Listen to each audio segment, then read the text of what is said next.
So I think for me, learning to sort of, you know, comfortably compartmentalize some of what we hear on the phone or hear on an accompaniment, like until I can talk about it with another staff person and you know, actually talk about the details and how you feel about you know, about the call. And so that can be challenging depending on like what you're hearing and then having to like sit with that.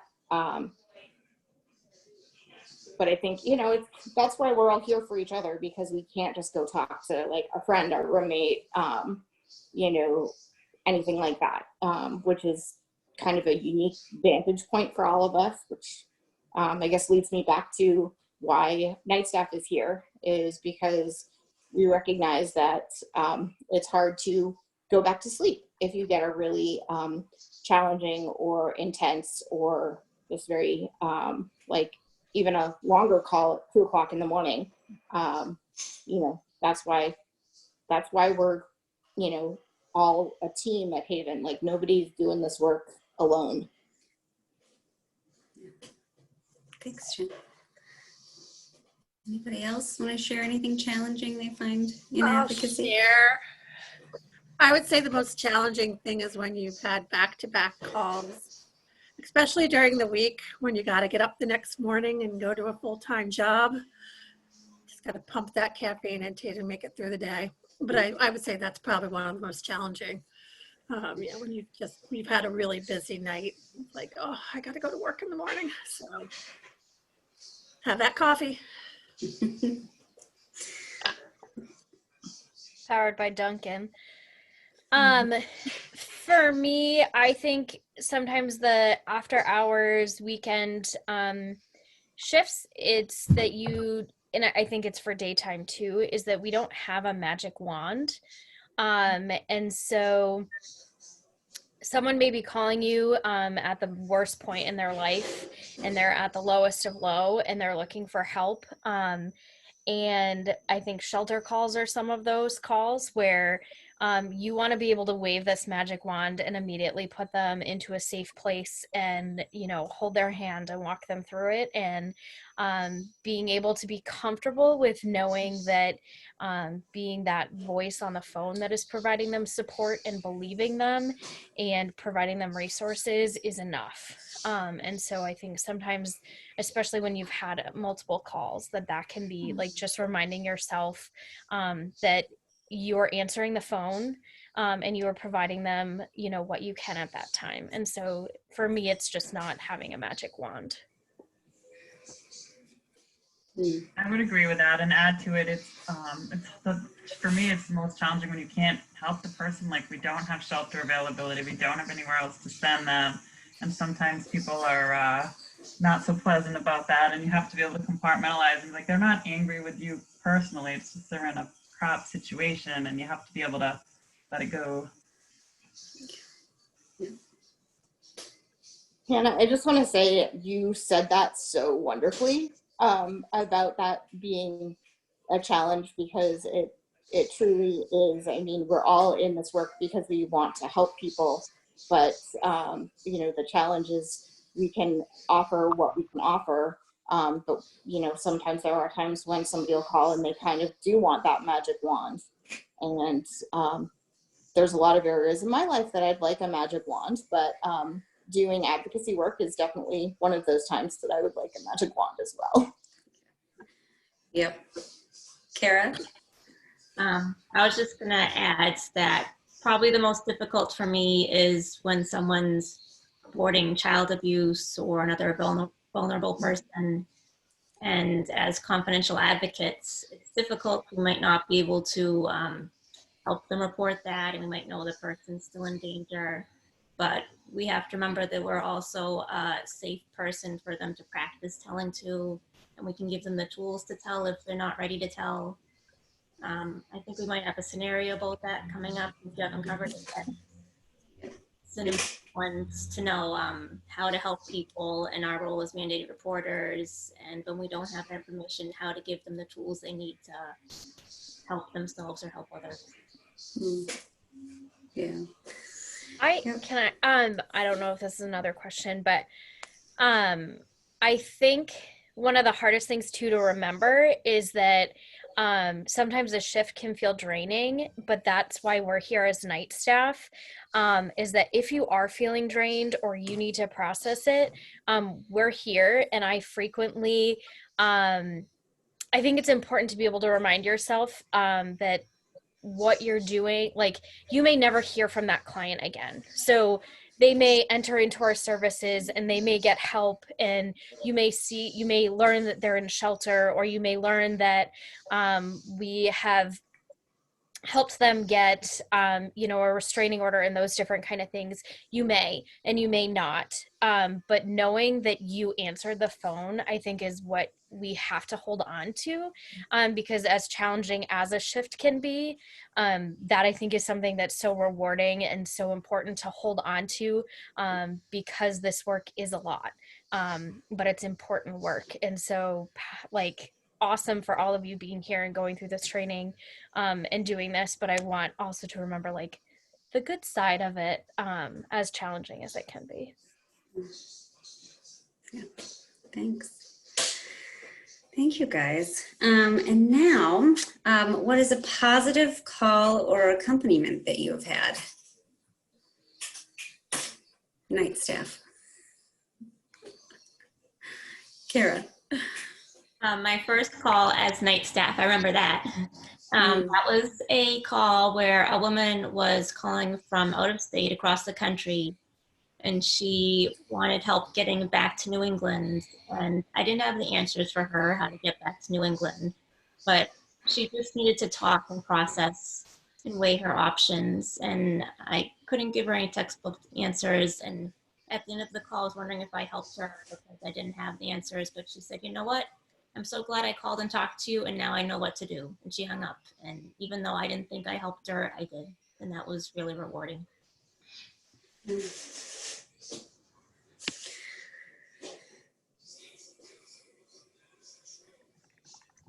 I'll share. Mine was a hospital call. I don't know, it was probably last summer, I think now. And the survivor was a young, it was preteen, young child. And so it was the survivor and the survivor's mom and another close family friend that were there. And it was a tough call. I went into the call knowing that it was going to be a mandated reporting call, and so there was going to be an extra step there, and so I was really nervous about it. And it was actually, I think it was one of the only calls that I had taken that involved a young person. So I went into it, and I was my own worst enemy going into it, because it ended up being super positive. The survivor, like what Hannah said about the stress balls, like we were literally just tossing one of the Purple Haven stress balls across the exam room because that was the distraction that this young person needed at the time. And she was asking me like about my tattoos and all of that. And then the support that I was able to give the mom was really rewarding, because she was very, very scared because the perpetrator was in the family, and she was like, "Oh my God, what is this? What does this look like? What does this look like?" And so I pulled her into another room and just kind of reiterated some of what the nurse had shared, and I expanded on it. And eventually she was able to calm down enough to go back into the exam room, and she felt like she had a plan for how things were going to work. And so I felt really good about it, that I had helped not only that family, but then as I was leaving, the nurse stops me in the hallway of Wentworth Douglas, and she's got tears in her eyes and says, "Thank you so much." So it was hard on her. So I think it was it was helpful for the nurse to have an advocate there as well. And I think that's a good thing to remember is, we're not just like directly impacting the survivor, we're, potentially impacting family members, friends, and we are impacting medical staff and law enforcement too, because they're not, even though they are as skilled as they are in their respective, fields, like they're, we need to collaborate with them, and we get respect for what we do from them because they're glad to have somebody who can focus on sexual assault and domestic violence while they're doing their part of the equation. Thanks, Jen. Anybody else? I'll share a story. First off, I want to say I've had several hospital calls too where we've passed the ball back and forth. So I'm the distress calls. But I had a caller one time, and I think I was on the phone with her for like 40 minutes, and she was trying to decide whether to leave her husband, and she just was talking, and I think I said like 3 times, and that's all I said. She's talking and talking, and then she's like, and I know what to do now. Thank you. You've helped me so much. And that was the end of the call. And I was like, great. Nice. Those are the best, where you're just like, Yeah. yep. And then by the end, they're like, oh my gosh, you helped me so much. And you're like, Yeah. okay. I'm so glad. And then you get to say, you did a lot of the work. You did all the work. You figured it out. Yeah. Right. I think if I'm sorry, Hannah, go ahead. No, go ahead, Jen. I was just going to say that brings up a really good point because a lot of people, they call us and they're thinking that they're looking for, they don't know what to do. So they're looking for answers. And I've had so many calls where, over the time of the call, you're able to see like the caller really does know what they need. They just don't know that they know what they need. And, so there's a lot of, they have a lot more power in some of these situations than they really realize they do. And it's sometimes just really nice to be a part of that when they realize that, for one little piece of their story, they have control over something and they can, move forward with that. I have one that I went on recently. I think it was in the past 6 months that I went on. It was at Wentworth Douglas. It wasn't for a sexual assault, but it was for domestic violence situation. And this woman, she had come to America from Romania. Before she moved here and married her husband, she had a career, she was educated, but she came here, married her husband, and was completely isolated. And when I got there, she was petrified of her husband, petrified. And she wanted to get an emergency restraining order issued. But the police came, we called the police and they came, and the police were like, well, we don't know if we can do that. And, but because there were weapons in the house and guns, they granted the emergency restraining order for her that night. And when they came back and told her that, yeah, we can give you the emergency restraining order, the look in her face just completely changed.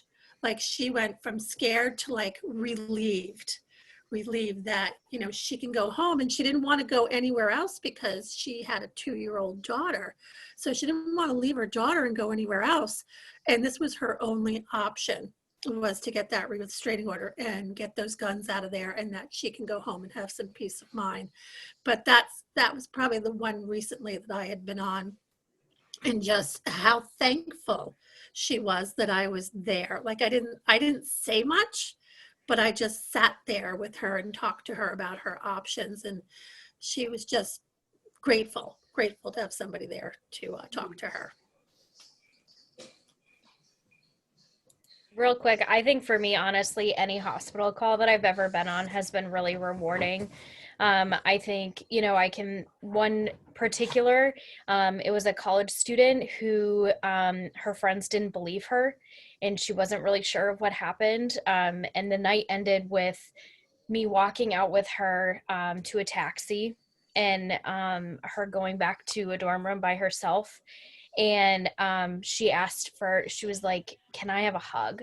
And giving her a hug and having her just like have an emotional release for everything she had just experienced, and knowing that she could call us back at any time for support and whatnot, and believing her. I think, you know, when they call and you just reassure them and you let them know that you believe them, I think that's huge for a lot of the individuals who call, because there's potential that they have never been believed before, or they're scared that people won't believe them.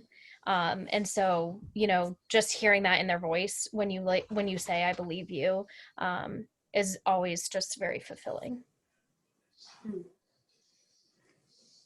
Great. Thank you, guys. Those were all great. Great examples of positive things. And it's funny, I think it's funny that in this work, I do think the positive experiences most definitely weigh out the negative or the harder ones. Like those harder ones stick with you because they're so rare, and but the good ones they happen a lot. So I think that's a good thing to keep in mind.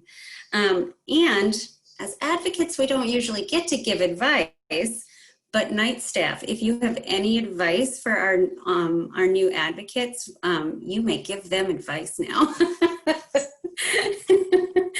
You have any words of wisdom or anything you want to tell them that you think is important? I will tell you, don't wait by your phone looking at your phone for it to ring. Don't do that. Don't do that. I mean, go about, live your life, even when you're on call. I mean, you know, if you have to go out to the grocery store, you have to go do this, you have to go do that. Do it. You know, do it. If a call comes in, we can't get a hold of you, that's okay. Or, you know, that's why we have so much backup for, but still live your life. Still, you know, still do the things that you like to do. I mean, when I'm on call and I go to the gym, I have my phone with me. So if you want to go to the gym, go to the gym. You want to go I mean, just live your life. Don't sit around your house waiting for that phone to ring, because it may not happen right away. It may, because and the rest of the night staff will back me up on this. It kind of goes like this. You have times where your phone doesn't ring at all. And then all of a sudden you'll have a night where your phone's really ringing a lot. So, so just continue living your life. So that's my advice.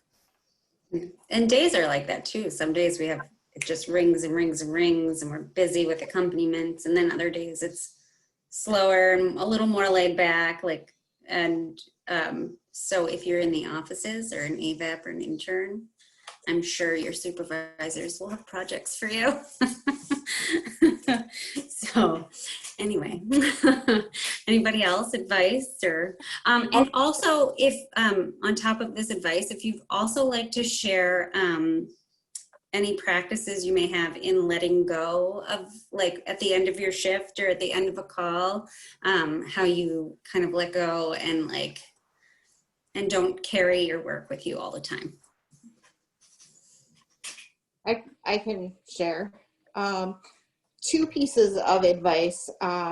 One is kind of, I guess, more logistical, but change your ringtone for your for Haven numbers, so you're not, so you can keep it kind of separate, and you can. That's a way that you can compartmentalize, and if you're on call and your regular ringer goes off, you're like, oh, I can ignore that. But if it's some really obnoxious ringtone, you can't ignore it. And that's also super useful for hotline calls in the middle of the night, is to have something super obnoxious, because you know that, with 95% certainty that you're going to wake up when that ringer goes off. And then I guess sort of one overarching piece of advice that people don't always think about with this work is it's okay to have a sense of humor and embrace that sense of humor, and you want to have that sense of humor. It's okay to be lighthearted on a call if you get that vibe that, this person that you're talking with, wants to be lighthearted and wants to tell you something silly. that like go with that. You know, we do serious work, but it's okay to laugh at the same time. And, you know, it's okay to debrief. And Kyla and the rest of, wow, I almost called you night staff again, Kyla. I almost said Kyla and the rest of night staff, but, but anyway, you guys all know that I have a very irreverent sense of humor.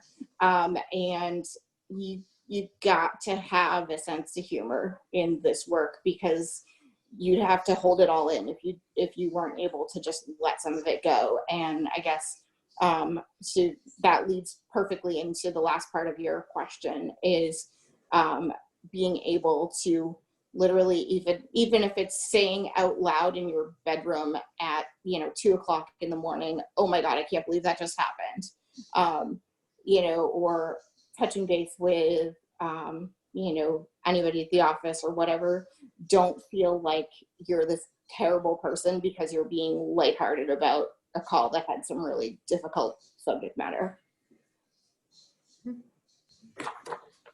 I would add, for letting go, when I was volunteering, it was so helpful to actually call night staff if you had a really tough call. Like, somehow saying it out loud makes it so much better, and sharing it with somebody else, it helps you to let it go and go back to sleep if it's the middle of the night. Mm-hmm. And we're here, so. Yeah. I wrote notes so I could remember things. This is a logistical thing too. Call your logs in like right away. I'm saying this as someone who has not done that all the time, and Thanks for reminding me, suddenly and I got a few to do. me too. It can be really overwhelming when you have quite a few calls to log in, or logs to call in. And it can be time consuming. So it's really, and what's helpful is that when you're calling it in almost immediately, it's also a way to process what happened and the call that you received. I love when I talk to Kyla, because Kyla like animates, or she gives commentary on the call, and she'll just say it like it is. And so I super appreciate that. Like Honore said, utilize your night staff. I don't think I utilized night staff enough when I was a volunteer. And now I utilize staff backup as a night staff, because I'm like, oh wow, there are times where you just need to process that. You need to talk it through. And knowing your limits. So if you reach a point when you're on call and you're like, I've met my limit, or you receive a call and it pushed a button or it triggered you in some way, it's really important to know your limits. So know that if you get a caller that calls multiple times in a night, you don't have to be the person to take that call every single time. That's why we're here as night staff. That's why there's staff backup. And so I think that's something that's really important to know, is learning your limits. And sometimes you learn them by pushing the limits, but then being able to follow up and process. We're all human. We all get frustrated. And so there are times where you'll be on a call and you'll be like, I just don't understand why, like, you don't understand. And that's human. That's very natural. For me, the way that I let go is I'm a big family person. And so I spend time with my family, and they know when I'm on call. And so we usually have something planned afterwards that just can take my mind away from what I experienced. I used to watch SVU all the time, and now my mom knows that's not a show that we watch anymore. So Can I add to that, Kyla? Yeah. Just as far as, really difficult calls, if you're feeling spent either by like a really difficult call or just many calls in a shift, it's okay to say, like, can you take the next couple of calls that come in? Or if we ask you, like, if one of you guys call night staff and say you had a really difficult call and we're processing with you, it's okay not only for you to say, like, hey, can I have a little bit of time? Or also if night staff asks you, like, do you want to take a break? Or if you've been in a hospital call all night and we ask you, do you feel like you can go back on hotline? It's okay to say no. It's totally okay to say no. You know, and I think we're all people pleasers, so we tend to, you know, not want to say no to something like that. But that's why we've got, you know, 3 people in a lineup at one time, because, you know, we all get tired sometimes, and it's okay to say that. And the same for, I would say the same goes for daytime. If like if you're on call, and it won't be quite the same because there's usually a little bit of a larger lineup during the day, but like if you got the same caller over and over again and you weren't getting anywhere with them, it's okay to reach out to daytime staff and be like, hey, can somebody else field this? Because I've tried like 3 times today and it's just not getting anywhere. That is also okay to do. And again, I can't stress enough how important it is, whether you're daytime AVAP or intern or a night and weekend volunteer. Reach out to staff if you need to process and talk, or if you're frustrated about a call, if you are, you know, just really, you know, even, you know, if you feel like you didn't handle a call well, or even if you feel like you handled a call perfectly and it went well and it was like a very textbook, like you had all the resources they needed and they were happy at the end, and you just kind of want to like celebrate that with somebody else. It's important to also do that, whether you're a volunteer on the nights or weekends, or whether you're on the days. So reach out to fellow advocates anytime you need to. I would say another suggestion is and this is more for if you're night and weekends. If the service calls you with the hotline call, you take down the number, take a few minutes just to get yourself grounded. Mm-hmm. You know, we can give, you know, 5 minutes before we call that person back, but just take that few minutes, ground yourself, take a deep breath before you call that person back. So, I mean, you don't have to like really immediately, as soon as you get off the phone with the service, call that person. Give yourself a few minutes before you make that call. Yep. I just wanted to add some logistical advice to keep snacks in your car if you're going out to the hospital, or in the daytime you're going out to a call, a court or something. Lots of snacks. That's all. That's great advice. Snacks are always good. And money for Dunkin' Donuts in the middle of the night.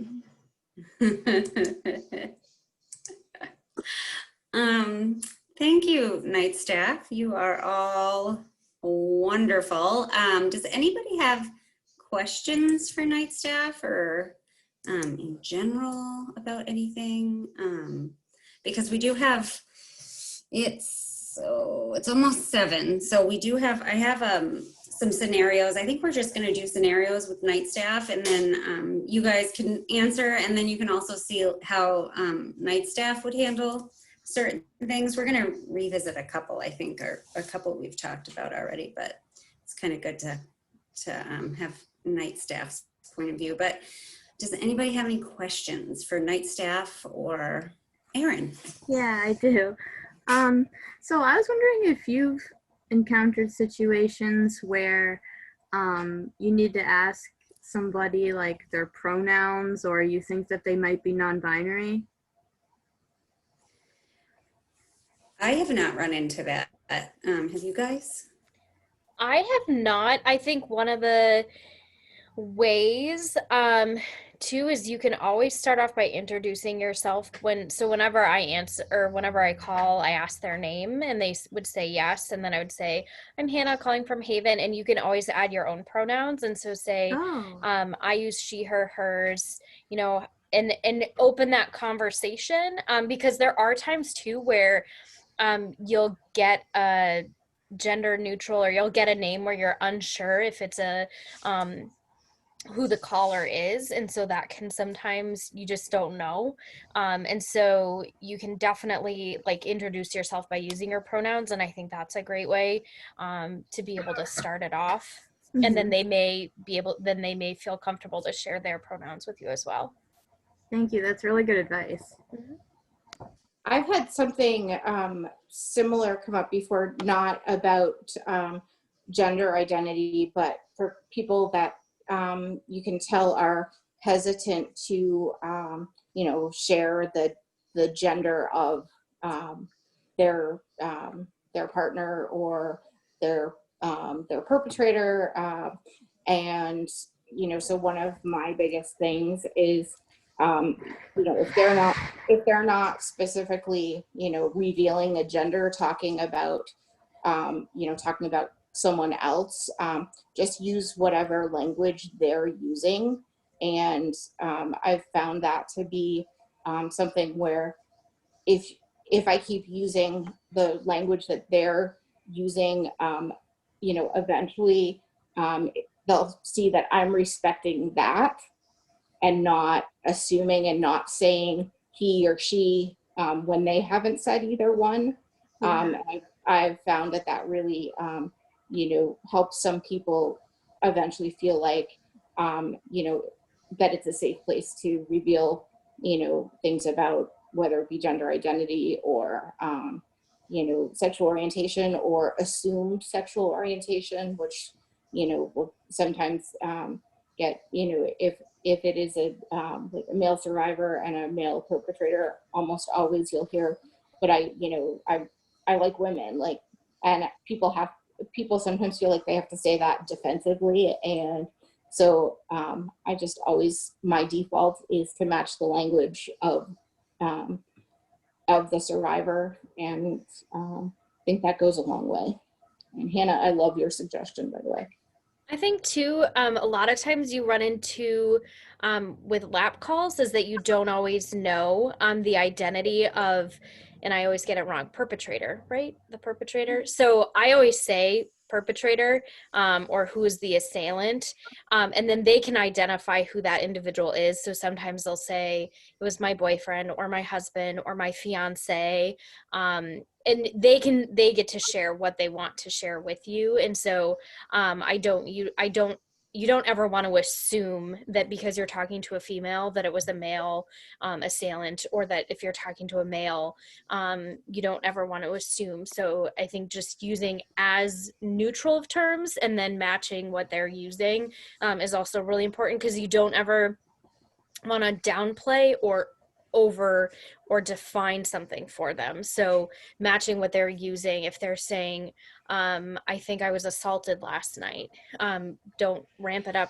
Am I using the right words? You want to match their language because you don't want to define their experience for them, but you also don't want to, if they think what they experienced is the worst thing in the world, which it very likely is, you don't want to downplay and be like, oh, well, that doesn't sound like, it just sounds like they touched you in a weird place. Like that doesn't sound like a big deal, because that's very likely that they have actually already heard that from someone. And so believing them that this was triggering and this was a very emotional thing that happened to them, and believing them is really important. I have a question. Mm-hmm. Has this ever happened to any of you that you call back the number and the abuser answers, and what do you do in that situation? I don't know if you guys have, but I have. I had a call in particular in which a woman called me, and we were having a great conversation, and she was talking about the gaslighting that was happening, and he had used like they hadn't been together long, but moved in together fairly quickly, and he had really made a point of finding out if she was a survivor of childhood sexual abuse, and he kept using that against her. And so we were talking about that, and she was really talking, and it was a great conversation. And then all of a sudden she said to me, oh, he's right here with me and he wants to talk to you too. And I was like, and she put him on the phone.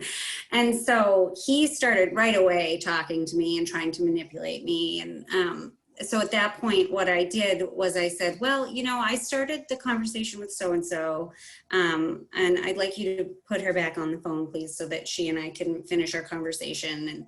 And he kept trying to go a little bit, and I was like, you know, she called me, and you know, I need to have finish the conversation with her. And so he finally put her back on, and I said to her, you know, I'd love to keep talking to you, but if you're not feeling like now's a great time, maybe you could call again later, because like I didn't want her to keep saying things and escalate the situation. And so she was like, yeah, that's a great idea. He's going to work in a little while. And so that's how I handled that. And it was so awkward. It was a very awkward call. And I don't know if she ever did call back or was ever able to. But that is how I handled that, because I felt like if I would have carried on that phone conversation with her, I could have put her in more danger, like the farther that phone call went. If something about that had triggered him while he was there, then things could have really escalated. So have any of you guys had that happen before? No. I think more often than not, they're just not going to answer. And so just trying to call back a couple of times. And I actually, for some reason, I was thinking about this, is what happens if a perpetrator did answer. And I was thinking that right now it would be great to say, like, you're taking a poll or something, like it's, you know, campaign season. I don't know. And that's why I always start off and I always ask if, hi, is this Kyla? And if they're like, and then, you know, and then going from there, and making sure that you're not leaving a voicemail when it's not safe. So if you don't know if it's safe to leave a voicemail, don't. That's I always default to. But I think just having something in your back pocket ready, that if all of a sudden you're like, oh, I'm talking to the perpetrator and not the survivor, just finding a way to quickly get off the phone, or say, oh, I'm sorry, I have the wrong number. Like, you can do that too. Something to get off the phone and go from there. And when it is safe for them, they will call back, hopefully. I think another Debbie, we can't hear you. You froze. Well, while we're waiting for her to come back, I've definitely had people say, you know, is so-and-so there? And they're like, no, call back later, when you know it's the person, but No, I'll call back. yeah, that's what I've had that. Debbie, you cut out. And all we heard you say was, oh, I'll call back. Oh boy, Zoom. Anyway, does anybody else have any more questions? I was just going to add real quick. I've had calls where I don't necessarily think that it was the perpetrator who answered. It was just another person that, you know, lived in the household or whatever. And, you know, when you ask for the person, if, you know, if they say, you know, who's calling, I just say, typically will say, oh, I'm returning their call. Yeah. I had a quick question. In the event that it is a same-sex relationship and you call back and you ask for Jennifer, and it's not Jennifer who answers, it's the perpetrator, but they're controlling all of their phone calls, and the perpetrator says, oh yes, I'm Jennifer, what can I do for you? You have no idea. Wouldn't that's know. not I mean, Jennifer. you would, I mean, I've never ever had that happen before. But I mean, you only know who you're talking, like, we don't know. People might not give their real names when they call anyway. So, I mean, unless they were like, no, I'm the abuser, you wouldn't really know. So you would just treat it as a normal call. And I think, and then sorry, Hannah, go ahead. no, I think sometimes you can tell too, especially when you get inappropriate callers. They're usually, it's like my spidey senses that you're like, oh, this feels weird. This doesn't feel normal. and so you can end that call. Like, we don't engage in conversations with perpetrators. So, you know, we've had it where people call and they say, oh, my girlfriend took a restraining order out on me, I need assistance, you know, and whatnot. And we learn that we're actually providing services, you know, for the girlfriend. And so we can't actually work with them, but we don't work with perpetrators. And so not that you're going to say like, it sounds like you're a perpetrator, we don't provide you assistance, like, but there are ways for you to gracefully get off the phone and just say, one of the easiest things to say is, hey, I have another call coming through on the hotline. If you'd like to continue this call, I encourage you to give us a call back later. You know, and then if they weren't the person who called the hotline to begin with, they may not know how to call back. So, Right. You guys were just talking about all this stuff. It just kind of gave me that spidey sense of, oh my God, I could just picture somebody doing that and us, you know, working with them and not even knowing and giving information that they just maybe shouldn't have. So, okay, thank you. I was going to ask what like an average number of calls per night might be, or like what a Sorry, I don't mean to laugh. What a call You never know. There is no rhyme. There's usually no rhyme or reason to it. There can be nights like we had a weekend.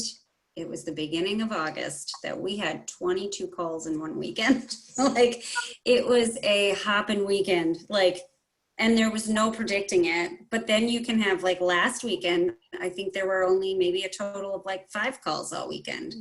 And it's the same with the daytime. You just don't know, like one day we could have in that 8-hour period, we could have 14 calls. And then one day we could have 5. It just, and there's really no rhyme or reason to it. Like I said, it just kind of goes like this. You never know. Like I was on call last week. I was night staff last week. My phone did not ring once. Yeah. My phone So did it just not ring all once. depends on the It all day. really depends. It depends what, you know. I will say that one thing that's consistent is the winter holidays, Thanksgiving, Christmas, tend to be super duper quiet. Well, then there's full moons that are not that word that you just used. Right. Yeah. I think too is, you know, you can, things to be aware of is lab calls are usually pretty quick. And so you typically get patched directly through. You're talking to the survivor for just literally a couple of minutes, finding out if they want to follow up, and then we would follow up later on. I would say on average, your calls are about 15 minutes. And then sometimes you're going to run into someone who is a talker and you're going to realize that you were on for 40 minutes. Sometimes, you know, it's people just asking a quick question, or it's them saying, you know, oh, I've been working with daytime staff. I just want to confirm that someone's attending my court date, you know, different things. So your calls are going to range as well. Like you may get 5 in a night, but it may be that you got 2 lap calls, a question, you know, those different kind of things. And so sometimes even when it is busy, it doesn't feel as overwhelming because when you're like, wait, like Honoré said, like the first time she got a call and she was like, I know the answer to that question. You know, that doesn't feel like a lot. It's the 40-minute call that I think is not actually as frequent as you would think when you're on nights. Nights and weekends, you typically are getting people who are asking questions or needing a little comfort and support and whatnot. And so your calls are, I would say on average, about 10 to 15 minutes. Thank you. I also wanted to ask if, I know that everyone's situation is different and callers call for many different reasons, but are there specific resources that you feel like you rely on quite frequently that you would recommend? I'll take that. Oh yeah. Go ahead, Jen. I'll start and let Debbie chime in. I actually have a bunch of websites bookmarked on my phone so I can just pull them up on my phone at 2 o'clock in the morning. One is the list of all the other crisis centers in the state, and one is the list of the individual domestic violence shelters in the state of Massachusetts.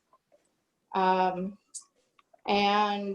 basically, like, you'll get used to, you know, like Seacoast Mental Health, Community Partners, those are frequent ones. Crossroads House is another. My Friend's Place in Very, Dover. yep, I couldn't remember the name of that one, but yeah, My Friend's Place. And then like Stratford County Community Action. Yep. But there's, you know, there's a list that you'll kind of get in the back of your head, or like I said, I just have a few websites bookmarked, because that way it's easy to share. Like, if it's easier to share with a volunteer, if they call me and say, oh, do you have a resource for this? I can just send them the link. But it's also easier than trying to, you know, look up something on the fly at 2 a.m. and like shuffle through papers. Yeah. Bless you, Anna. Saw that. I think too, it's important to know that if you don't have the resource right away, it is okay to let them know that and give them a call back. There's multiple times, especially when I was new and I was like, I know we went over this in training. I know it's in my like notebook somewhere. I found it easier and I could focus more when I would say, hey, let me check back on that. And can I give you a call in a few minutes? And then I was able to like just focus on my notebook or my computer or whatever. And I could find that resource, and then I could give them a call back where I could actually give them my undivided attention, like explain the resource, ask if they had other questions and things like that. That yes, it's helpful to have it handy, but at times we just don't. And so knowing that you can always call a client back, that it's not a one call kind of thing. Like, oh, I called you back, I shouldn't call you again. So just knowing you can find that resource. So if there was multiple times where I was like, I know that this resource exists, and I would just call night staff and I would be like, hey, and they would be like, oh yeah, blah, blah, blah, here it is. Or they would be like, oh yeah, I know what you're talking about, but I'm not sure. And so they would look it up as well. So just know that that's also an option. And I think on nights and weekends, we're very limited with our resources. Another thing, if we don't have the resource, we can always have them call back during the day, because the daytime staff has a database full of resources where they can give them that information as well too, if we don't have that available. And I think, you know, that can be really hard in the middle of the night, because you could get the same scenario on a hotline call at 2 o'clock in the afternoon. That same scenario is going to look very different at 2 a.m. And I think it's a hard thing to sit with when you don't have those resources. But you know, sometimes you do like legitimately have to say,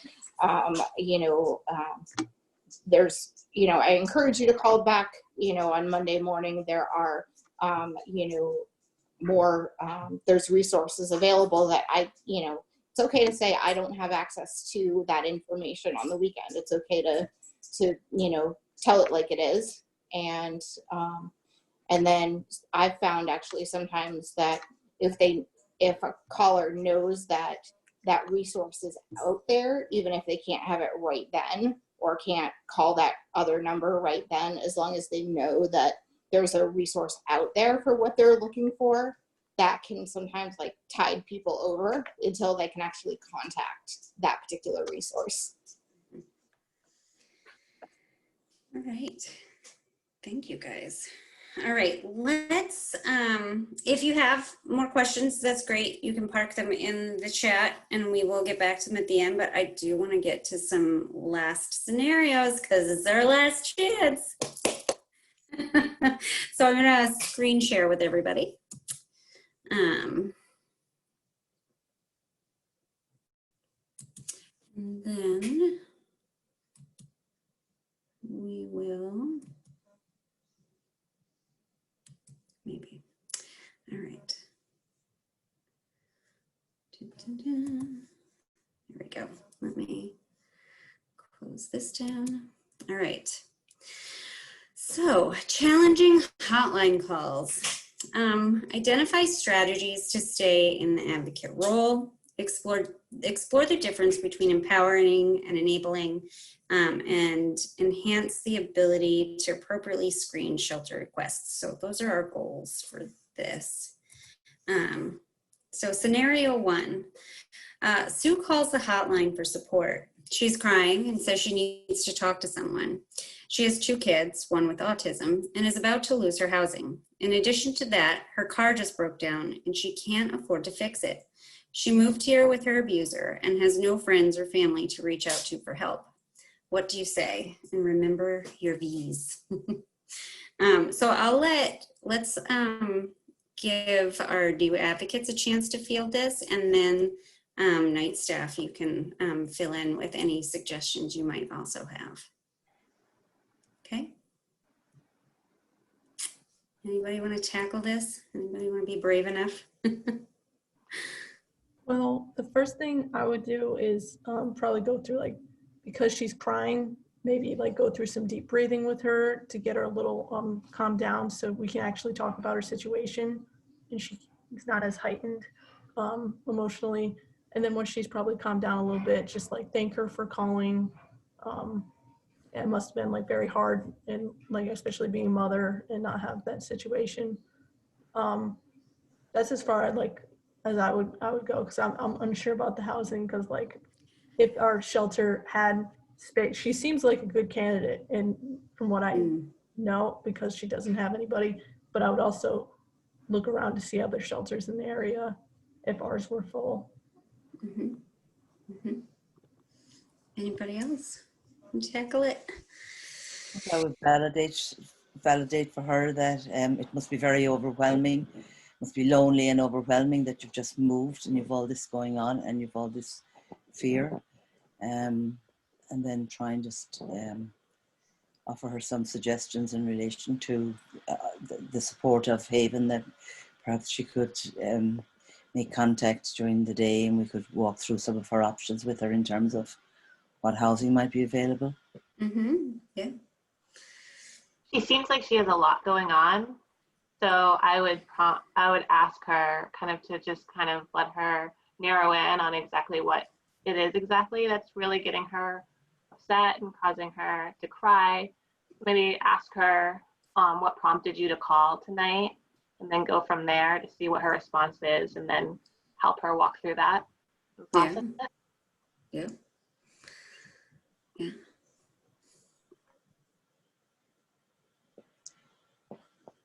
Anybody else? One of the things we talked about with safety planning was asking, like, when's the last time you felt safe? And so I feel like that might be a good question to add in there as well, to kind of start moving her in that direction, to like plan out what she wants to do. Yeah, that's great.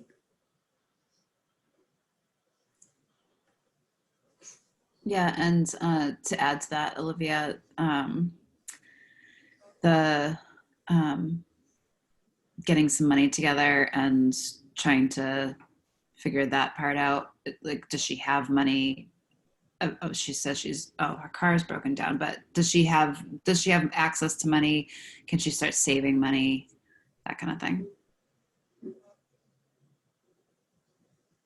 Yeah, that's great.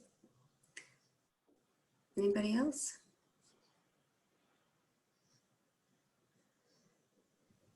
I'd also ask about her. Well, now is bringing up more questions for me, because I want to ask about her work situation. Are you working? Do you have maybe a coworker? That it might be uncomfortable to ask, but is that an option for a safety net kind of a thing, that maybe they're not your close friend, but you could stay there if you had to. So now he's bringing up how personal can you get with questions? Yeah, I mean, I feel like in this situation you could because a lot, I think it's important to remember you will hear a lot. I have nobody who can help me. I have no friends. I have no family. And sometimes that is the case, But sometimes if you do jog someone's memory, and you start asking like, oh, well, you know, do you have income on your own? And they say yes. And then you can say, do you have anybody at work you're comfortable talking to who could, you know, who you could, you know, reach out to and just kind of let them know what's going on so that you could have their support and their help. So yeah, I think those things will come a little easier when you're having an actual conversation with someone as well, because you will hear them, or they'll say something like, you know, I have to be to work in, you know, 10 minutes, and they've just said, I don't know anybody around here. And then you do have that opening to be like, do you have any coworkers you could talk to? So yeah, I mean, you can ask them, you know, things like, is there, you know, if they mention a job, it's okay to say, do you have anybody you feel safe talking to at work who you could let know what's going on and have their support and their help? And I guess you could also suggest things like support, if there are any support groups in the area. You know, she's just moved. Maybe there would be some groups around her, around the area, that she could get to know people. mm-hmm. Some kind of, maybe if the children are going to school or going to crash, you know, that she could maybe try and, as she has no friends here, that might be, look at her options and how could she set up a support system. How could she, yeah, how could she make a support system? That's great, Anne. If she does have a job, is it appropriate to ask her if she's got like an employee assistance program without sounding like we're shoving her off, because it is an option? Yeah, I mean, you'll find that people will mention finding therapists and saying, you know, I'd like to have a therapist. And then in that case, for sure, you could, you know, is there anything at work that, you know, provides therapy, like some, and you could say, you know, some employers have programs, and yeah.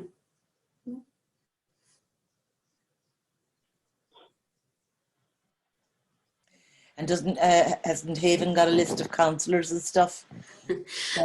We do. It's fairly outdated. So in that case, when somebody, and oftentimes you will find somebody's like, I need a therapist. Can you recommend anybody?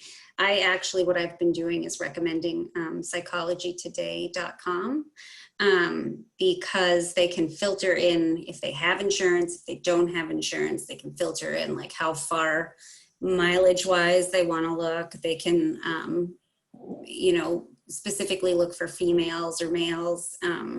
They can look for someone who's, you know, has a specialty in some field. So I do highly recommend Psychology Today if somebody calls looking for a therapist.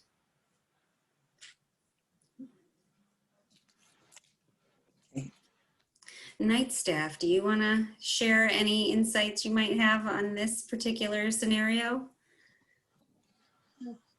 I can jump in if yeah. So as far as like the beginning of the call, you know, if Sue is really crying a lot, you know, you can just, you know, you could offer like the take a deep breath, but you could also, another thing that you might be able to do is just, you know, encourage them to, you know, can you hear me talking right now? You know, can just, you know, try to focus on my voice right now, because some people like the deep breathing. Other people don't like the like body sensations. So that's another thing, that just another like focus tool. If somebody's really upset. And then another thing that you could do is, you know, Sue, it sounds like you've got, you know, you've got a lot of stuff going on. I can understand that, you know, that has got to be very overwhelming. You know, if you had to choose one option for what's the most stressful right now in this moment, or the most overwhelming, then if she says, well, it's, you know, it's really, I need to be able to fix my car, then you can narrow that focus. And then, you know, and if she's able to, you know, if we can help her for resources in one area, then that's one thing that might be able to get off her list. Or you might be able to say, if she gives you all those things, just, you know, let me tell you what, you know, what Haven does have resources for, you know, and you can tell me what you know, tell me if you'd like to focus on that. And if not, you know, we can focus on whatever you need to focus on right now, whatever feels right for you.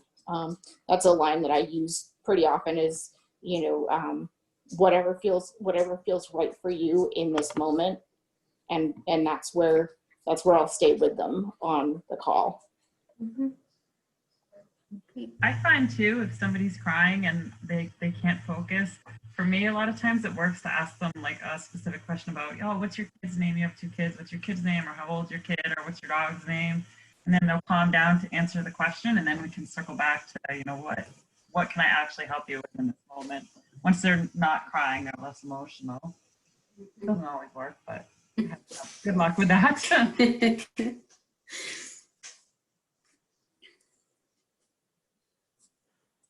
Anybody else for night staff? I think you all answered it so well. Like piece what everybody said together, and you know, and find out what's comfortable for you, I think is what's really important. Because sometimes we'll process stuff like that and I'm like, I don't know that I would feel comfortable saying that, but I definitely like what that person said. And so trying it out and feeling what feels right to you, I think is something that's really important, because you want to be genuine on the phone. I think that's something that's important too, is that you want to be a human. You don't want to just be this robot that's, I have these resources for you. Like you want to. Yeah. So. And that's part of the reason why scenarios are difficult, because there are scenarios and when you're in the moment, it will feel completely different and your instincts will kick in and you'll know how to respond to people, and you'll know, not always, sometimes you won't know, and that's okay. But like a lot of times you really just kind of go with how the caller is directing the phone call once you get them calm and ready to talk. So I have a question. So what if she did say like, oh, my main problem right now is housing? Is she a candidate for housing? Like,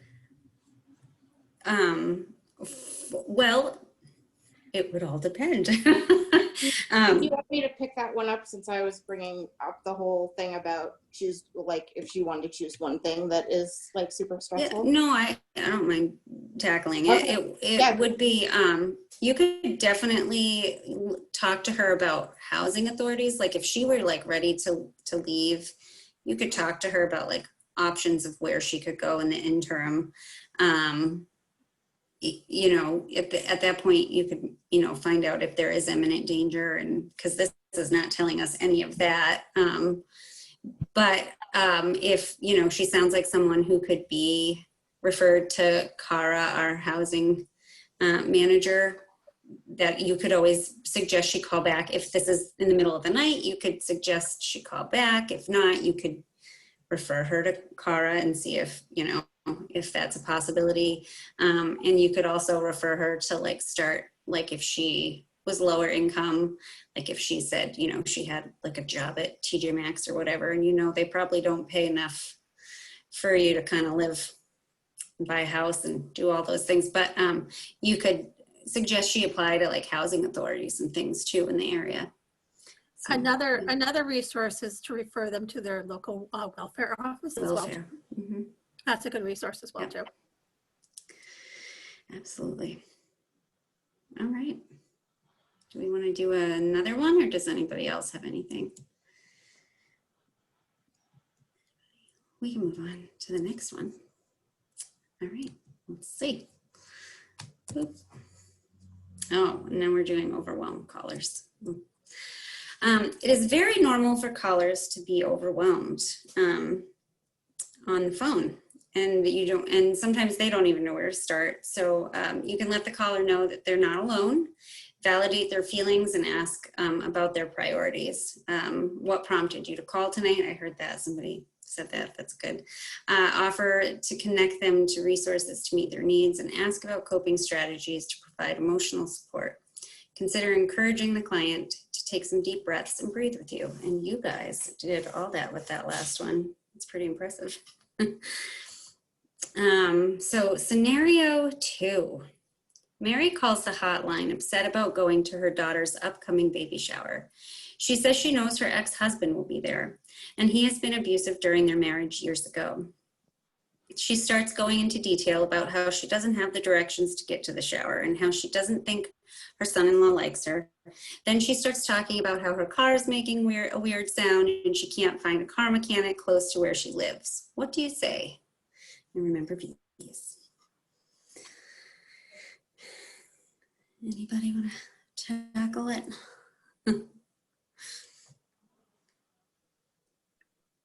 I would start by saying it sounds like a very difficult situation with a lot of moving parts, and then try to get her back to focusing on, whether she actually has to go to the, I guess it's her daughter's baby shower. She wants to go. Does her ex-husband need to go?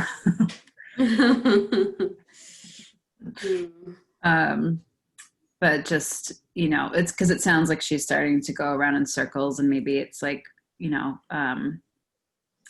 trauma brain that's kicking in, and just getting her to zone in on like, how can I be of help to you today? And just validate and provide empathy about that. Yeah. Yeah.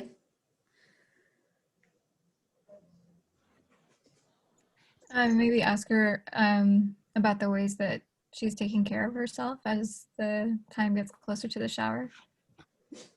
Yeah, for sure. Yeah.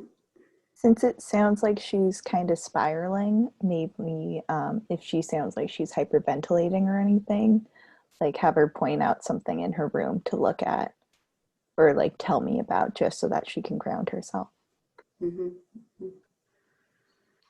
Aside from validating her and calming her down, I would maybe ask her if there was someone that she could go to the shower with. It would help her feel more comfortable, or at least ease that panic a little bit. Yeah.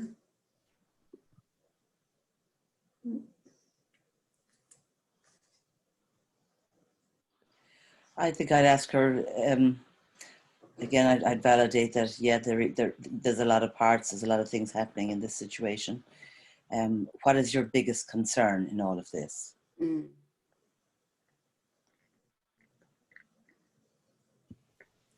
That's a great clarifying question, actually, because she has a lot of concerns. Sorry, Erin, go ahead. And I would also, give her space to, air out like what she's most nervous about and work with that. And then also ask about like other family members that are going to be there that she's like maybe excited to see, or like if any other family knows about their history, like does she have allies in the family that are supportive? And then maybe before, if she doesn't, then like, or she hasn't really voiced her concerns, like talking to her other family member, like the ones that are, her allies, and telling them her concerns so that she feels like she's not going into this completely alone. Yeah. Yeah, if it turns out that like seeing the ex-husband is kind of one of her like chief concerns here, like walking through like what she might be feeling like at the time that she sees him, and then kind of like brainstorming some like self-soothing techniques, like who in the room could you go to, like what could you do in the room to ground yourself when that happens, just so like if it does happen, like she's kind of already got like a plan set in her head. Yeah. I would say another thing to suggest to her, she's saying that her car is making weird sound. Maybe there's someone she can drive with or go with if her car's not working. And that might make, maybe give her a sense of comfort that she's there with somebody too as well. to kind of be a buffer between her and her ex-husband.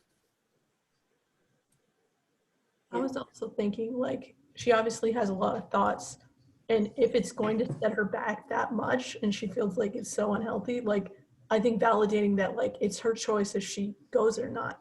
I think also giving her the option of, like, this is going to be too much for you, like, then you don't have to go. This is your life. Like, only go if that's what you really like, if you're going to regret it. Yeah, agreed with that. And also, if she does decide to go, like maybe having some boundaries in place where she is going to be aware of when she needs to leave. And if that's early, that's okay. And maybe checking in with her daughter about that if she feels comfortable. Mhm.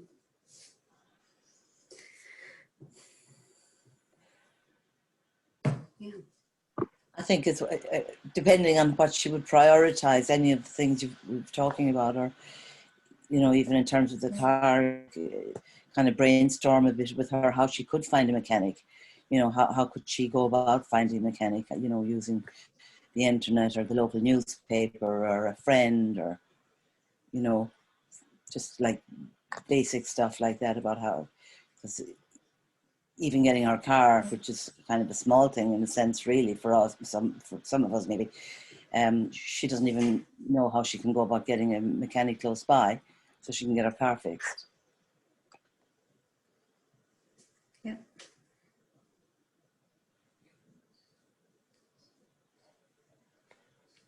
Anybody else?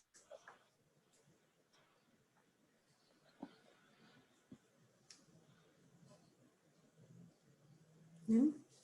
All right, you guys nailed that right on the head. That was a great job. I'm really impressed. Great suggestions. All right. Callers who are unfocused or on tangents or hyper-focused and looping, clarify our role in our services. We focus on the present and what is going on, what was going on for you before you called. How can I help you feel safe and calm right now? When a call is no longer feeling productive, summarize the conversation and next steps. Ask what the caller will do for self-care after the call ends. Some callers may not want to hang up. Ask them about other supports. Give them time limits if necessary.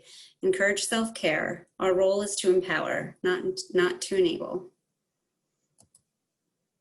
All right, scenario 3. Betty calls because a group of people are stalking her and she doesn't know who they are. This has been going on for the last year, but she's never seen them. She says these people have been using military-type acoustic weapons against her. She's very scared and can't sleep. What do you say? I think, first of all, like, we might have our own opinions on, like, her behavior, but I think the most important thing would be to almost validate it, or at least, like we say, like, meet her at her level, because if you come out and say, like, well, I don't know about that, like, that doesn't sound very real, you're already going to lose that trust with this person. Like, you're never going to have a chance of doing any kind of support or work with this person if that's how you're engaging in the conversation, by doubting, you know, what they're perceiving as real. Mm-hmm. So I think, like, baseline, that's really important. Yeah, I think I would definitely meet her where she's at, but the first thing I would ask her is what prompted her to call right now, if this has been going on for a year. What was different about tonight that made her call right now? Yeah. I also think there's definitely a way. I don't know what the right way to go about this, but maybe seeing if, like, again, I don't know how to ask this without being rude, or being like, oh, do you think you need some like psychological help, or maybe even just simple, like, oh, do you think talking to a therapist would be good? I think she would need something more than a therapist, but I would want to be very nice about it, and I don't know how I would do that without sounding rude. Yeah. Yeah. I have kind of a question about this. Because, like, there's a part of me that wants to say, like, that I believe her and stuff. But then I don't know if that's like, if she is like maybe hallucinating or like delusional, if that's like feeding into it, and that's not good. So I'm a little bit stuck on that. Like, part of me thinks that maybe, what if she was right that she's being stalked and it could be a group of people, but she's just maybe like she's paranoid about like how it's occurring or something. I think oh, sorry, if you were going to say something. No, go for it. I think what I would do, I think it's important to validate that what she's feeling is real, whether we think that it is or not. And I think maybe going along the lines more of like, is there somewhere you can go where you'll feel safe, or like something like that? And because I think even if we were to bring up something like, is this like something like a mental health situation, I think probably anyone that she would talk to in her life would say the same thing. So it might be something that she would be sensitive to. And I think for me, I would want to just more like validate what she's feeling and like try to help her get through it in whatever way she can. It doesn't matter if it's real. It matters that it's real to her. Right.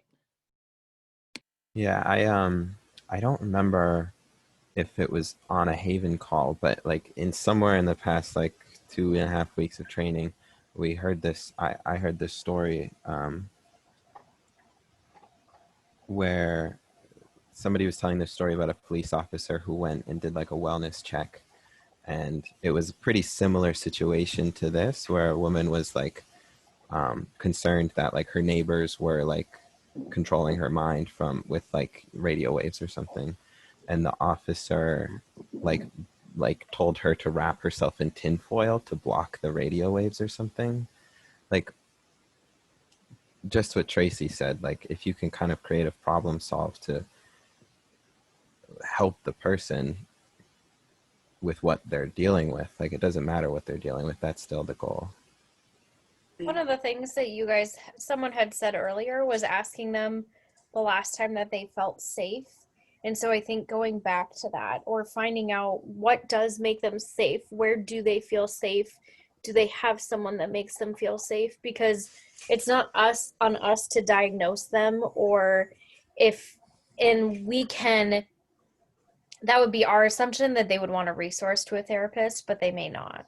And so if that's where the conversation goes, that's where it goes. But if it doesn't, then just basic safety planning may be what's appropriate. Yeah. Would it be appropriate, the fact that she's not sleeping, to suggest maybe, would you talk to your doctor about that? Because there might be other reasons you're not sleeping, you know? I mean, you could talk to her about, ask her questions like, is there anything that helps you sleep? If she mentions, if a caller like this, say, mentioned, I have an appointment with my doctor tomorrow, that's excellent. And you could say, well, maybe you could talk to your doctor about, that you're not sleeping, and, would that be something you'd be comfortable doing? So sure. And I think it's really important to remember that maybe pieces of this are really happening. Like maybe she is being stalked, but maybe there are pieces like military type acoustics that like chances of that are pretty slim. And so like, but whatever the real situation is, whatever her reality is, feels real to her. So meeting her where she's at and validating that yes, if that happening is very scary and it's okay to be afraid. But I really loved the idea of, I think Eli talked about like kind of like finding something that will help her to feel safe, and safety planning with her. And asking her like, when was the last time you felt safe? And do you have any friends you feel safe with? And those were all great I have a question. Mm-hmm. So say that there was pieces of this that was real and that she was being stalked. How do you kind of go about that? Because I'm thinking about how that's going to play out in terms of what in any other, like in another situation would be like, oh, you know, and talk to them about maybe like a temporary restraining order, that kind of thing. But I'm just thinking about her applying for that with this conversation. You know what I mean? And like it maybe not working in her favor. So I guess I just don't know how can we get her what she needs. But do you know what I mean?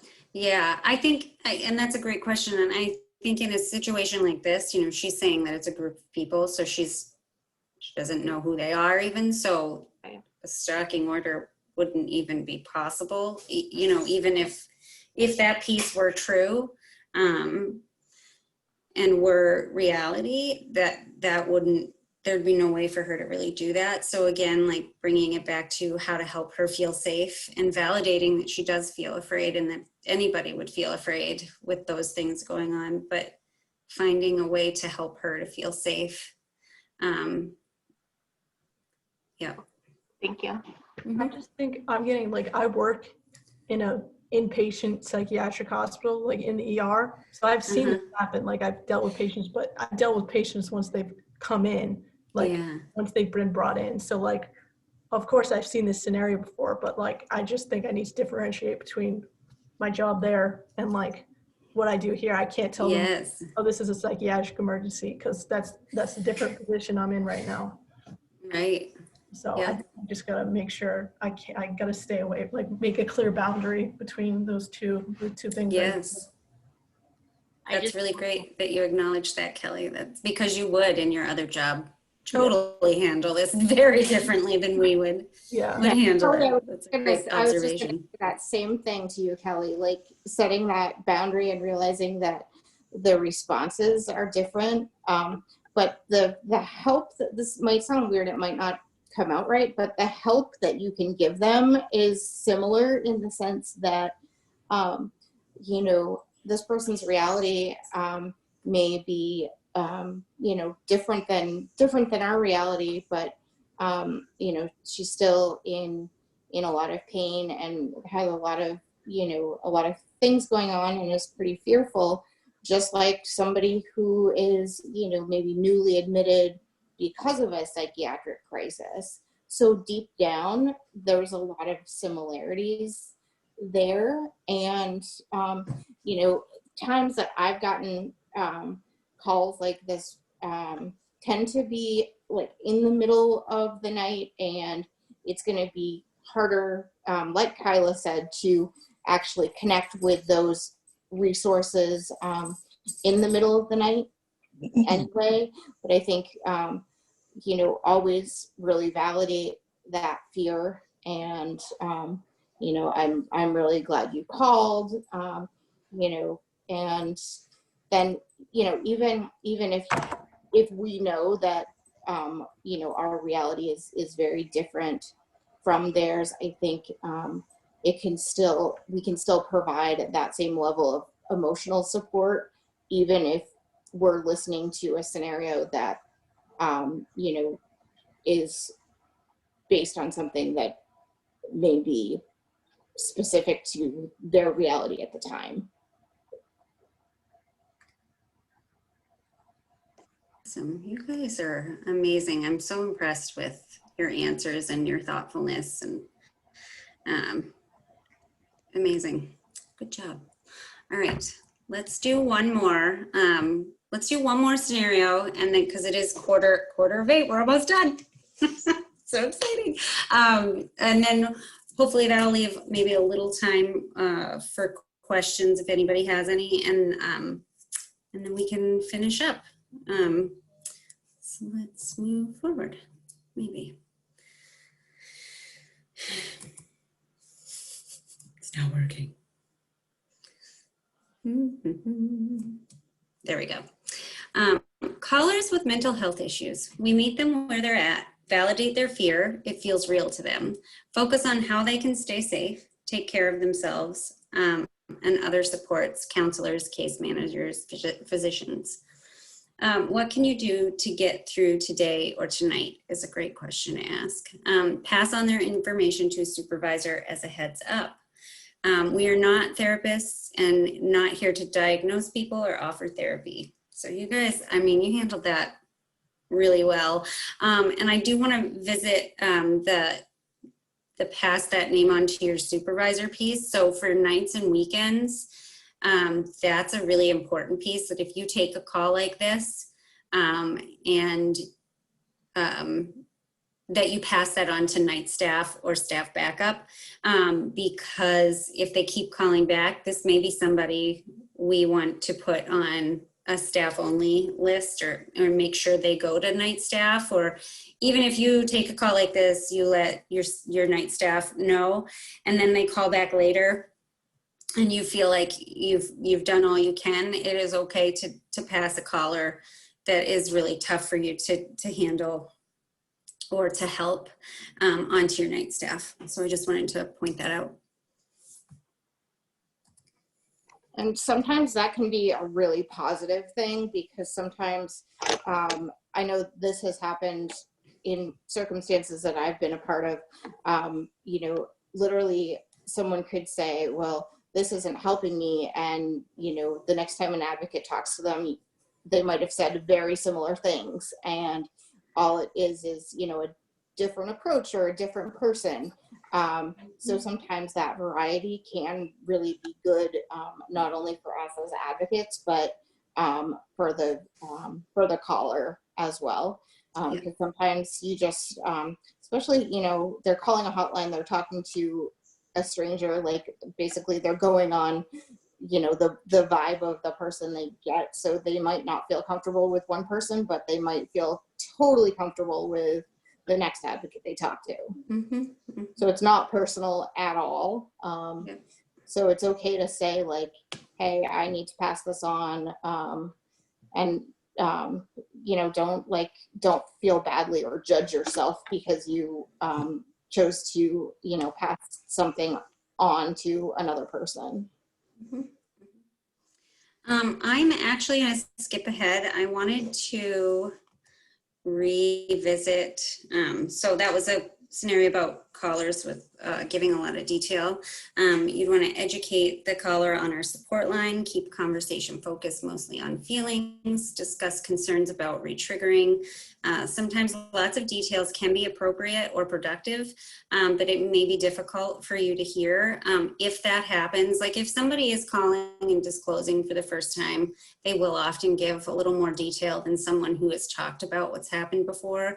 In that case, if you take a call like that and it wasn't inappropriate, but it was still tough to hear the story that the survivor is telling you, again, reach out to another staff member or your night staff. That's a really important piece, because sometimes, a lot of times we hear really hard stories, and it's really important to process those with our coworkers. So sometimes graphic detail can be inappropriate or feel overwhelming. And again, you would want to call your supervisor or night staff. So, yep, but let's skip ahead. Oh, this is the one. I wanted to revisit this one because I know we did this one the other night, and it was a little scary just because shelter in general is a little scary, but I wanted to revisit this with night staff. So I'll read it to you guys again. Kylie currently lives in Northwood, New Hampshire with her husband. She has 3 children and a 4th on the way next month. Kylie has no friends or family in the area that she could stay with or that could take her children for a few days while she tries to find a place to stay and file a restraining order. Kylie's husband recently lost his job and since then has become increasingly violent. Kylie fears that the next time he snaps, he may seriously harm her or her unborn child. Last week, he strangled her, and today he told her that if he can't have her, no one will. Kylie calls and says she needs shelter for her and her children. What might you say? This was the one kind of scenario, I think it was Linda that told us this is the time that you don't really beat around the bush, that you say, these are situations where statistically people get seriously hurt or killed. Well, those especially are with the strangled. Right, but those are, yeah, those are lap calls too. That's when this is a regular hotline call. So a lab call is when we really leave our role and share that piece. Like, so in this Eli, situation, I don't, was it Eli, Katie, one of you AVAPs because I think this is the exact same scenario. I might be remembering it's incorrectly. I mean, like we've learned about, and I think we're gonna learn even more tomorrow, specifically about like strangulation and stuff like that, and how much of an indicator that is for escalation or homicide. But the lethality, yeah.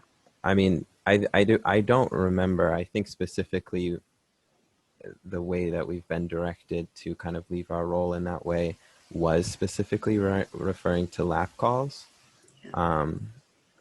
And it's like a very similar situation, no doubt about it. I mean, like if there was a police officer with her and something had just happened, like I'm assuming he would do one of those protocols. Yeah. I must be having wicked deja vu because I literally, for word, recalled this one particular scenario.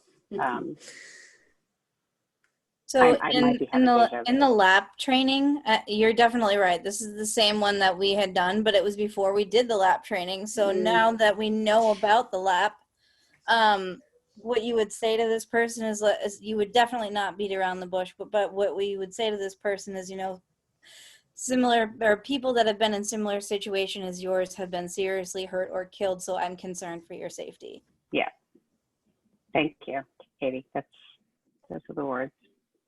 Yeah, and those are, and that's with a lab call, but this, in this scenario, we're assuming that this is a regular hotline call. And I do like how you guys are picking up on that piece that she has been strangled.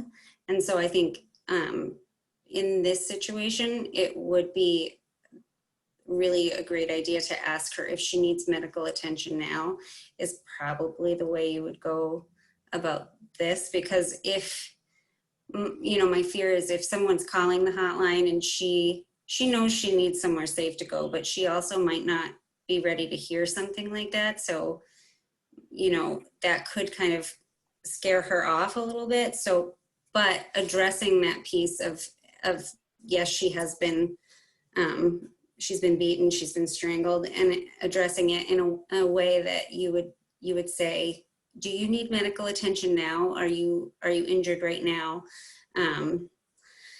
So, and even having been strangled last week, that is because we know with strangulation, the effects of that can occur, months later even. So, if she shares with you that she's been strangled, it's definitely a great idea to say, hey, if you need medical attention, that's where you'd want to start with that, I think. But I think I also kind of wanted to focus on this as kind of like a shelter call, because she is specifically saying she needs shelter. So I think another thing is that if you feel you're taking a call like this and this is what she's telling you, you can always say, can I call you back? I want to check in with my supervisor. You can always reach out to night staff and be like, I have concerns for this person. I think she is in imminent danger. And then we can start that process of doing an IDA and one of us calling her back and getting more information from her, if it's safe for her to talk. That's another thing. You could always, reach out to your night staff and it's like, I just, follow your instincts. If you feel that this particular person is in some sort of imminent danger, reach out to night staff. Mm-hmm. Yeah, and I'm also thinking about, I remember when we did the shelter scenarios, there is that, like, the sheet we talked about, if they do qualify for like, I forget what it's called. Yeah, the IDA, the imminent danger, yes. Danger thing, but that, like, again, we would want to do V's first, like validate her and make sure we're like, oh, thank you for calling. Thank you for sharing your story. Very brave. So just like, even if it does hit you hard, remember to answer it like a normal call. You don't want, because she also has the unborn child. So I feel like if you go to like, oh, you're in danger, like get out, like she's already like got a lot of hormones going on. She's already, like, you don't want to send her into a panic. Yeah. Just being like, oh, do you need medical attention? If not, like, let's just talk about, like, what do you need right now? And if it does go to shelter, be like, okay, I'm going to ask you some questions and then I'm going to And then maybe I would be like, oh, I'm going to call you back. I'm going to talk with the night staff, or if it's during the day, I'm going to just talk to the shelter staff, see what we have available. Because this seems like one that I think would be pretty like reasonable for needing shelter. Mm-hmm. Mm-hmm. Yeah. Yeah. Yeah.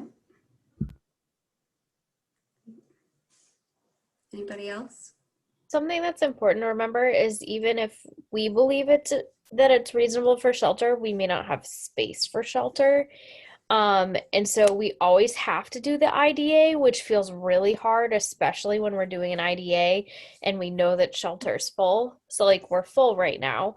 And so we could get a call and we have to go through the questionnaire and but then we're also still going to provide them services. So just because we may not be able to provide them shelter doesn't mean that we stop supporting that person and in providing them as much as we potentially can. I think is what's really important. Mm-hmm. Yeah, and I think also if I say, oh, like before we focus too much, like we can talk about housing later. Right now, do you want to talk about like the restraining order and the steps to go through, like the emergency restraining order or the temporary restraining order? Yep. Yep. Yeah, because that also may be in this situation something that she could use that would get him out of their home. It would give her time to figure out where to go. That's a great point, Kelly. Great point. And another thing. Go ahead. But I was thinking you could ask her if she's comfortable calling the police, going to the police. She doesn't necessarily have to request a restraining order, but filing a report. Because they necessarily, the difference between, when we talked about, I'm sorry, I'm just brain dead at this point, but I know that there is a point where the police will be like, well, you reported it, sorry, we're going to go ahead and pick him up. We got to charge him anyway. But there are other points where that can't happen and won't happen, but it should still be on file that she did make this report. She did report the abuse on such and such a date, so that in the event that something does happen, she can go back and say, hey, I reported this.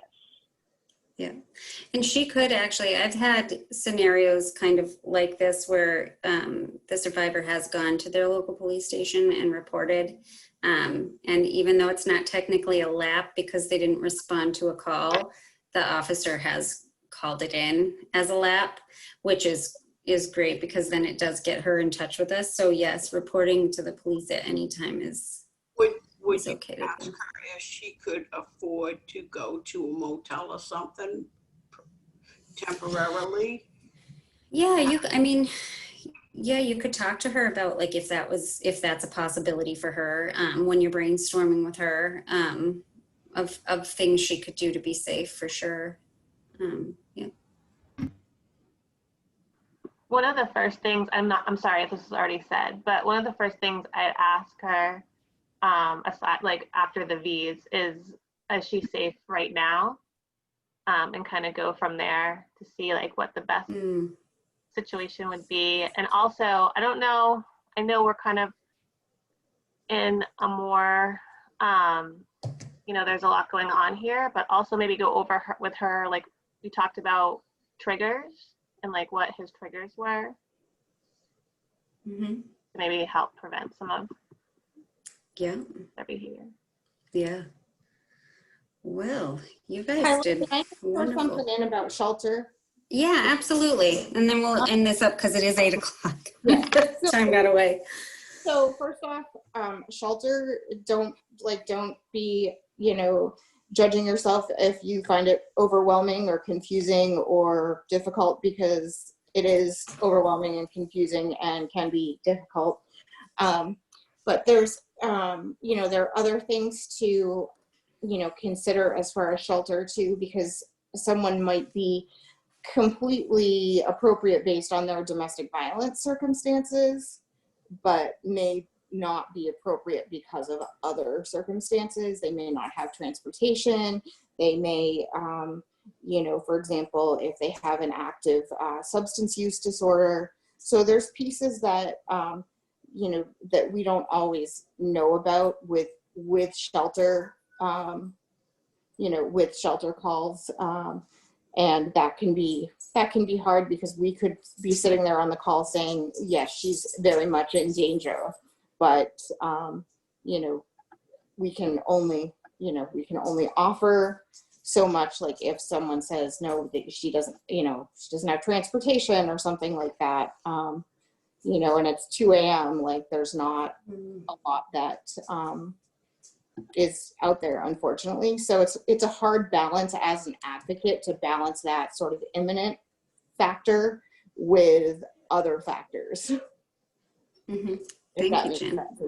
Yeah, it is. And I love how a couple of you went to, hey, we learned about restraining orders, because that could be a really great option too in this situation. You guys really did great with this one. So I wanted to, before we finish up, I have a poem I wanted to read you guys, and then we'll say goodnight to night staff after that. And then I do have to get a picture because Sarah requested a picture. So we'll do that after, but I'm gonna skip ahead here if it'll let me. Boop. Boop. Boop. There were a lot of slides for a short night.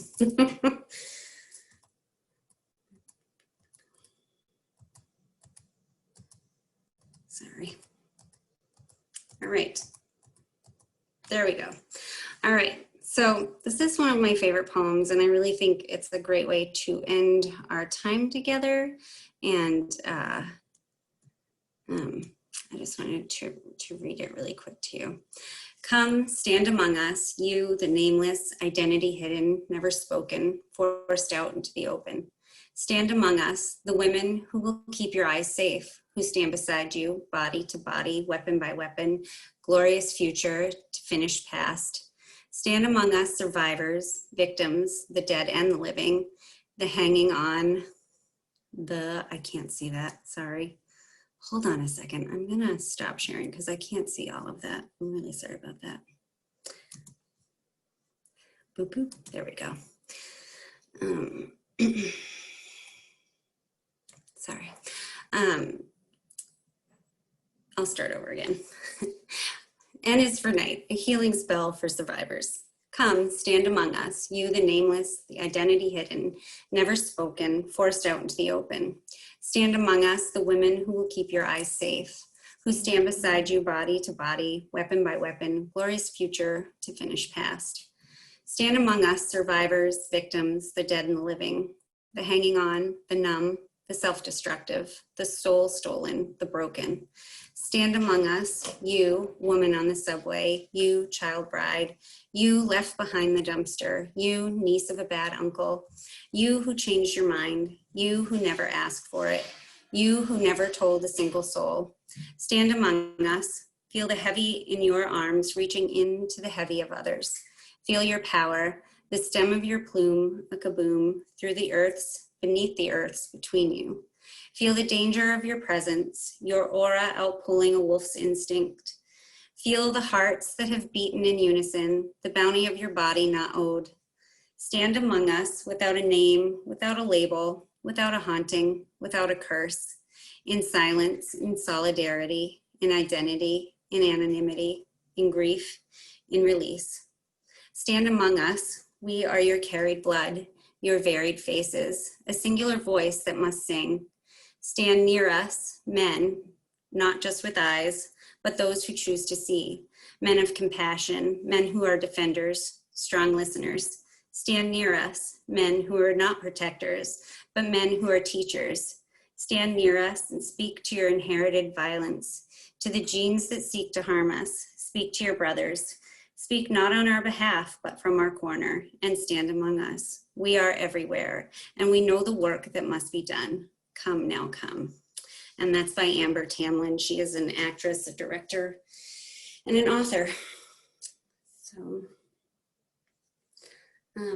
that is one of my favorite poems. And and I think it really speaks well to advocacy and what we do. So yeah, night staff, thank you very much. We appreciate you coming. And I'll talk to you guys soon, I'm sure. And I'm really so glad you were able to join us and help us out tonight. And I will see you later. And now I have to get a really awkward Zoom picture of everyone. Good night, guys. Thanks. Congratulations, everybody. Congratulations, 5-1. Yay! Oh, and I have your certificates. I forgot to mention that. And if you're a volunteer, you'll pick them up in your meeting. And if you're not a volunteer, on my days that I will be in the offices, you can come by and pick up your certificate. And if not, I will make sure your supervisors get them. All right. Good night, night staff. Thank you. Good night. All right, guys, we have to do, Sarah says we need to do I can't do the heart hands, there it is, a heart hands picture. So you have to figure out, I'm not gonna be able to do it because to take a picture, I have to press buttons. So, right, ready? All right, let's see if this works. I just learned this tonight.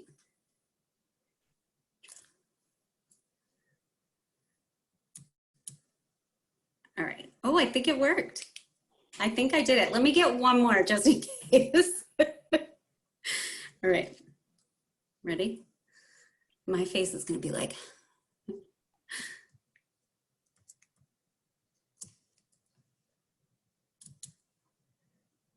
All right. I think we did it. You guys can all unmute. If that doesn't work, it's recording anyway, so you can just. I know, so recording. she's got us all going. She'll have to like pause it. And anyway, Nora, yours was wonderful. Yours was like a fancy heart. It was like a side heart. Oh my gosh, I'm so proud of you guys. And I know this was a very long ordeal, and it was the first time on Zoom, and I know it was awkward at times. And but I am just so impressed with all of you. You are very thoughtful and compassionate and insightful and very intuitive. So trust your instincts, and I think that our clients will be lucky to work with each of you. So. Thank you very much. All right. Thank you, Kyla. You're welcome. And I will send out an email tomorrow morning and remind you volunteers we'll meet and we'll get you guys all set up and ready to start. That's so exciting. And the rest of you, I am sure if you haven't been talking to your supervisors yet, please reach out to them tomorrow and be like, I'm done. I'm sure they know we're all very excited to get you guys started. So, but definitely check in with your supervisor if you are an AVAP or an intern this week, and connect with them and get to know them a little bit more if you haven't been yet. I know most of you have been. So anyway, I guess that's it. Thank you. I guess we're done. Thank you, Kyla. You're so welcome. Yeah, thank you, Kyla. You're welcome. I'm so proud of you guys. It's like my first little flock. Flying the nest. All right, guys, get some rest and some food, and do something wonderful for yourself tonight. You all deserve it. Okay. All right. Good night. Bye, everybody. Bye, guys. Bye. Can you hear me, Kyla? Yes, I can. I still have to get that paperwork to you. Yes. Well, we have to do a meeting. Did you see my emails today? My one email. I think I did. Yeah, we have to do an onboarding meeting.